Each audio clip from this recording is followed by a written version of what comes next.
Selamun Aleyküm, ben Caşu. Endi sizge aytırgızla gencirim. Biçe bile Ramazanlı cırıdı.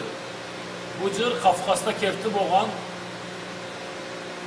biçeni anası atası izlemegen Ramazan'da ocaşa kaçkanında karnaşları ciyilip barıp tüye öldürgendir de bari aytallar. Ben gideceğiz saatte bunu Abbaş'a rahmetlik var bulurlardan halabız angacırlıyım. Lay begamancılığı yedi. O günlerini mabı saatte açın hatırlayma. O günle gözüm alına gelirdi. Hani şu bıcırını mağanası uludu. Bende de begullu ceri vardı. İnşallah aytıra küreşeyim. Allah istacar atırsız. İnşallah. Ayıp etmeyiz. Bek sağ olun. Estağfurullah. Men bargan edip ulu teberdiden taş köpür eline konakka başıma da kalgan oyra mencarını da bir tavruk bulacağım hakka teber dayağına biz alay cep gelley bir bölük atlı köründü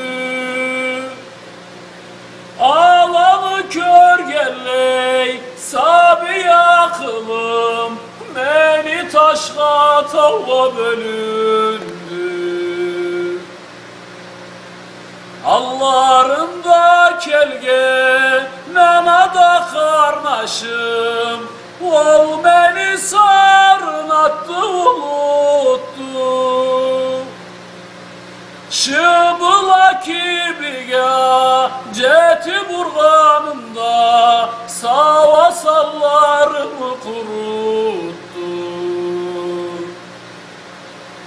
Kamçilede çullanıp diye dile kıldanın iç gebelliğime Kaytarıp alıba bara baradıla beni çıkıp kelgen elime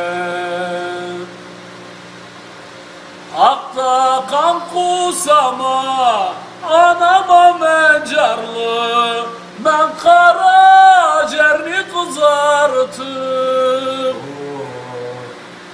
Canımı vereme olar sallarımı bana varımlıkla uzatın